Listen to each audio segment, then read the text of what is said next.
Welcome everyone to our episode 53 of our podcast Cultivating a New Generation in the section of Drops of Wisdom. In today's section, we are going to talk about the book The Burnout Fix by Dr. Jacinta M.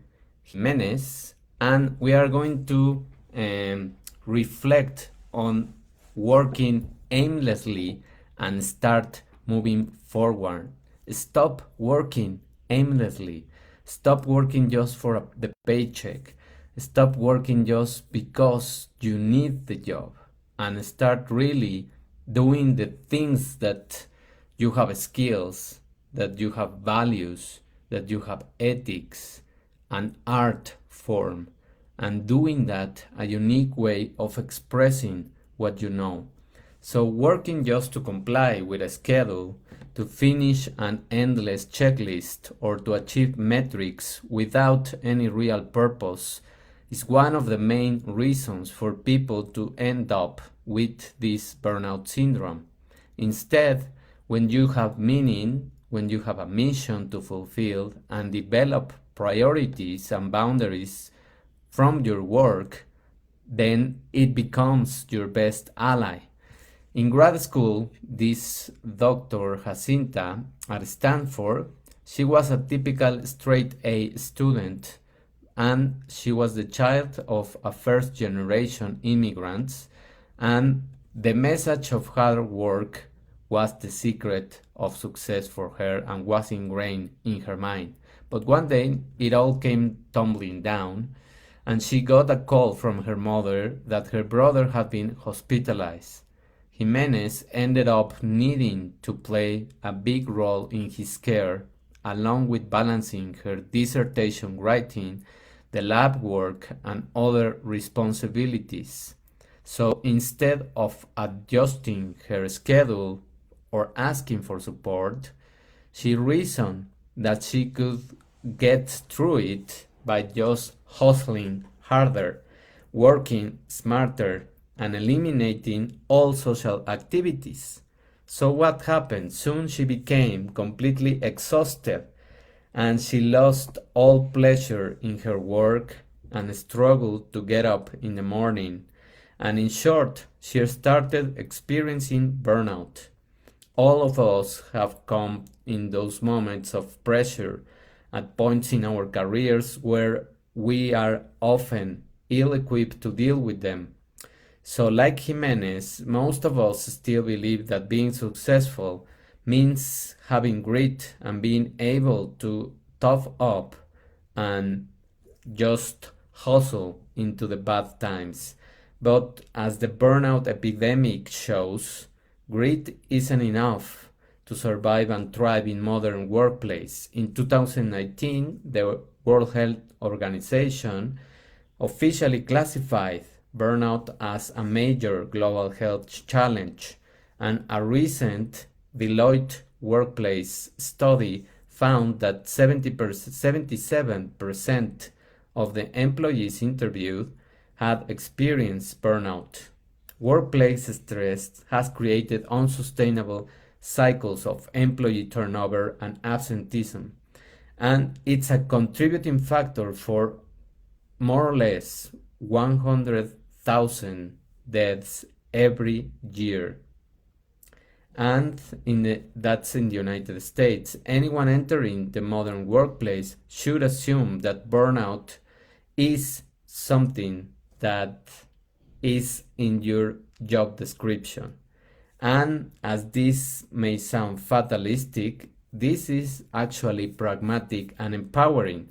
With this knowledge, employees can take proactive strategies to foster resilience and avoid burnout before it starts, because you already know that it's something that might happen with these descriptions of many companies of what are you supposed to endure or what are you supposed to give for these companies. So Jimenez developed several core strategies to allow modern workers to stay in tune with their own personal pulse and vitality.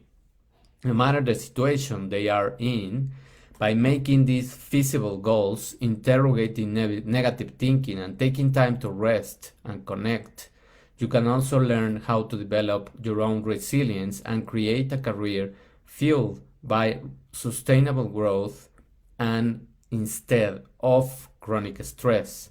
When we think of people who have achieved extraordinary things, people like J.K. Rowling, Beyoncé, or Walt Disney, we may assume that there is something innately special about them. They must have been born with these huge amounts of talent and they just possess that. Well, turns out that that's not the reality. While these celebrities are extremely talented, that's only one small piece of the picture. That's just the tip of the iceberg.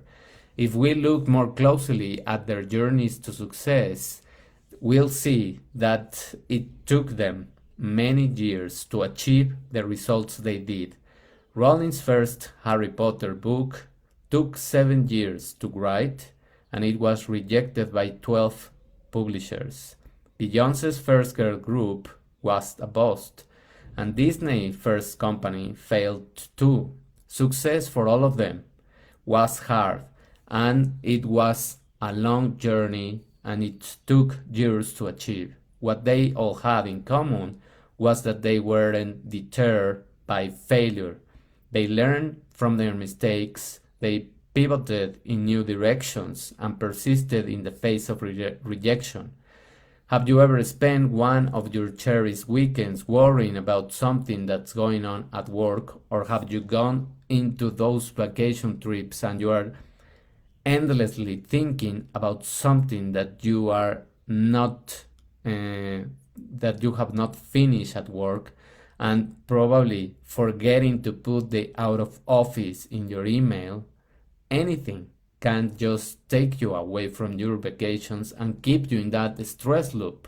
So these thoughts cause us to lose focus and enjoyment in our work. Even worse, they cloud our perceptions of reality, and we lose our ability to see situations clearly and make good decisions because you are just sabotaging yourself by disrupting your prefrontal cortex and the perception of solving skills. So what can you do? Ask yourself, what thoughts are you having right now? What is the evidence there is to back them up? For example, is there a proof that your mentor or boss hated your presentation or was not satisfied with that meeting?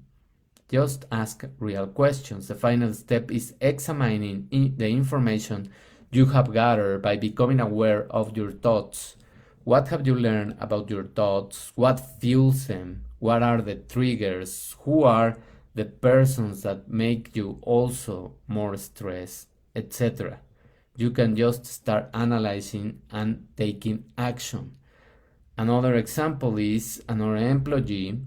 She could decide to follow up with her boss instead of just cycling those thoughts and ask him if he really thinks that that presentation is the worst, instead of assuming that it was.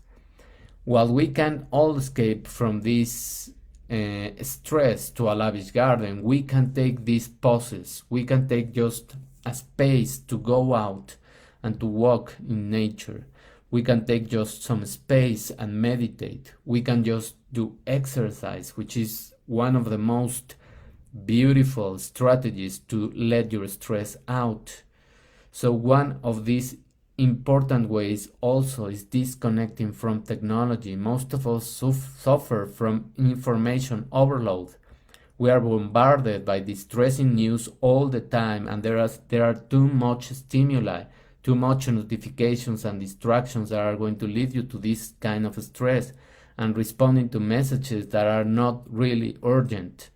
Setting times of the day when you are offline is invaluable for your mental health, and monitoring your digital habits over the course of a week will help you to start reducing them and make you more conscious and aware of the necessity to pick up the phone. Humans are wired for social connection, and there is some data in this aspect. In fact, a 2018 study by leadership development company BetterUp showed that employees who left a strong sense of belonging, who felt a strong sense of belonging at work, increased their productivity by 56%. Imagine that. The number of sick days they took decreased by an enormous 75%. Just picture those statistics just by having more social contact in their own company. So just by creating any kind of activities where they can interchange opinions and do and make more friends in their workplace.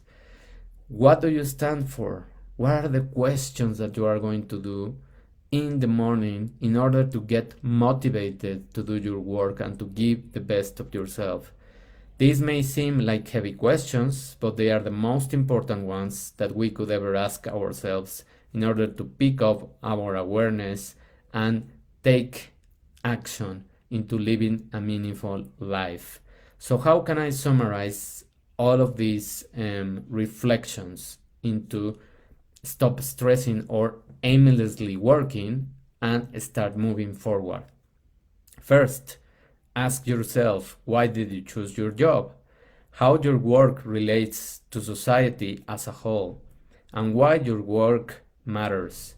Once you have gone through these steps and questions, you are ready to combine your values, your skills, and meaningful pursuit to create your own personal mission statement, not the one of the company, but your own. The second paragraph or phrase that I can give you is: the next time a worrying thought pops up in your mind, try becoming curious about it instead of instantly being concerned. Ask yourself what thoughts you are having right now and what evidence there is to support and to back them up. Thank you for paying attention. Thank you for being here and connecting. You know what to do if you like the content. And of course, I'm eager to know your questions, suggestions, and of course, to see your reactions. Thank you very much. Have a wonderful Wednesday afternoon, and we will listen to each other next week. Bye.